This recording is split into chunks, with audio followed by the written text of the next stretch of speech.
صبح بدا من طلعته۔ حضرت عمر فاروق رضی اللہ تعالیٰ عنہ رات کا وقت ہے، چہرے پہ نقاب ڈال کے گلی میں گھوم رہے تھے۔ میں بھی گلی میں نکلتا ہوں، آپ بھی نکلتے ہیں، لیکن مقصود یہ ہے کہ ذرا پتہ کریں باہر کی ہوا کیسی ہے۔ مقصود یہ ہے کہ پتہ کریں کہ آج برگر کس دکان کا اچھا ہے، معلومات کریں کہ محلے کی سیاست کس رخ جا رہی ہے۔ وہ بھی نکلتے تھے، لیکن مقصود یہ نہیں تھا، مقصد سمجھ گئے تھے نا، وہ اس لیے نکلتے تھے کہ پتہ کروں کوئی دکھی تو نہیں،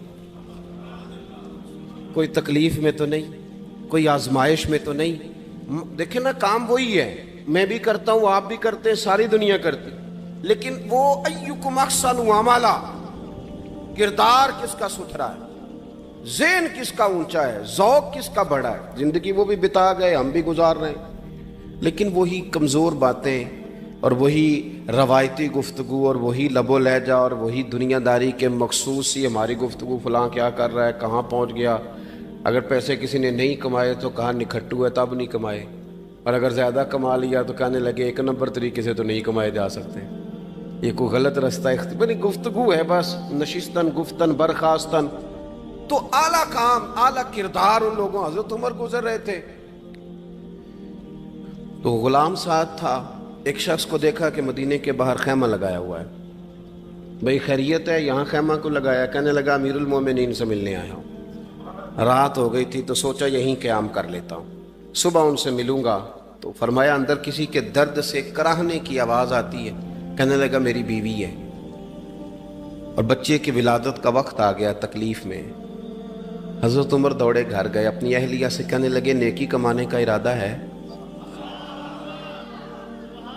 اس نے کہا ہے۔ مقصد سمجھ گئے تھے نا وہ لوگ، بالکل ہے۔ فرمایا جو ضرورت کی چیزیں ولادت کے وقت ہوتی ہیں لے لیں، کچھ گھی لے لیا، کچھ چنے لے لیے، کچھ ضرورت کی چیزیں لے لی، خاتون کو ساتھ لیا۔ یہ خاتون اول کی بات کر رہا ہوں میں خاتون اول کی بات کر رہا ہوں۔ حضرت فاروق اعظم رضی اللہ تعالیٰ عنہ امیر المومنین ہیں۔ حضرت عمر نے اپنی اہلیہ کو ساتھ لیا، جہاں وہ شخص تھا وہاں آئے، اہلیہ نے حضرت عمر کے ذمہ کام لگایا، آگ جلا لیں، یہ تیل لے لیں، فلاں فلاں چیز گھی میں ڈال لیں، بنانی شروع کر دیں۔ فاروق اعظم نے ہاتھ کے اندر پکڑا ہوا برتن، چمچہ، ڈوئی بھی آخ لی دے، پنجابی ہے نا ہم، تو وہ کام کر رہے ہیں، چلا رہے ہیں، آگ جلا رہے ہیں، خاتون اندر ڈیوٹی کر رہی۔ تو وہ شخص جو تھا نا جس کی بیوی تھی، وہ کہتا ہے میں 2-3 دفعہ کا غلام ادھر آ، فلانی چیز بتا۔ میرے ذہن میں یہ تھا کہ امیر المومنین نے کو بندہ کھڑا کیا آنے جانے والے مسافروں کا خیال کرے۔ میرے ذہن 2-4 دفعہ میں نے اپنے لفظوں میں بات بھی کہہ دی، لیکن جب اندر میرے بچے کی ولادت ہوئی تو اندر سے میری بیوی بولی اور حضرت عمر کی اہلیہ بولی، اور بول کے کہنے لگی امیر المومنین مبارک ہو، آپ کے دوست کو رب نے بیٹا دیا ہے۔ وہ شخص کہتا ہے میں باہر کھڑا تھا، وجود تڑپ گیا، آنکھیں برس پڑی، کبھی نہیں رویا تھا پر کیفیت عجیب بن گئی، کوئی تقریر نہیں سنائی، کوئی اعلیٰ شعر نہیں انہوں نے پڑھا، میں نے جوں لے کر ان کے سر سے پاؤں تک دیکھا، میں نے کہا یہ وہی شخص ہے جس کا نام لے تو کیسر و کسرا کانپ جاتے ہیں، یہ وہی شخص ہے۔ میں نے جمعے میں کہا تھا کہ روب کپڑوں کا نہیں ہوتا، روب تو دیانتداری کا ہوتا ہے۔ ہاں، بڑا مال کما کے لوگوں نے بنائی ہوتی ہے کار کوٹھی، تو بندے کھڑے ہو کے کہہ دیتے ہیں 2 نمبر طریقے سے آیا ہے، اور 13ویں-14ویں گریڈ کا ملازم ہو تو اس کے سامنے بہت بڑا افسر ڈر رہا ہوتا ہے، یار بندہ دیانتدار ہے، یہ رشوت نہیں لیتا، سفارش نہیں مانتا، یہ میرٹ پہ کام کرتا ہے۔ تو روب تو آپ کی دیانتداری کا ہے، آپ کی سچائی کا ہے۔ اپنی زندگی میں جو لوگ مقصد سمجھ گئے، مقاصد پا گئے، کچھ کر گئے، ہم ذرا الجھ گئے ہیں۔ پہلے اتنا شاندار مکان بناتے ہیں، پھر مرنے کو کس کا دل چاہے، اتنی محنت کر کے جو ہے وہ کوٹھی بنائی ہے تو اب چھوڑ کے کون جائے۔ وہ تیار بیٹھے تھے، انہیں نبی کریم نے کہا تھا کن فی الدنیا کانک غریب نو عابر السبیل، تم نے مسافروں کی طرح رہنا ہے۔ او میرے بھائی، کبھی دیکھا ہے ایئرپورٹ پہ مسافر لڑتا ہو کہ میں نے یہ جگہ خریدنی ہے؟ اسے پتہ ہے کہ ابھی فلائٹ آنی ہے، میں نے تو چلے جانا ہے۔ ریلوے اسٹیشن پہ جو جگہ ہوتی ہے وہ خریدنے کے لیے لوگ رٹا نہیں ڈالتے، انہیں پتہ ہے پہلی ٹرین سے چلے جانا ہے،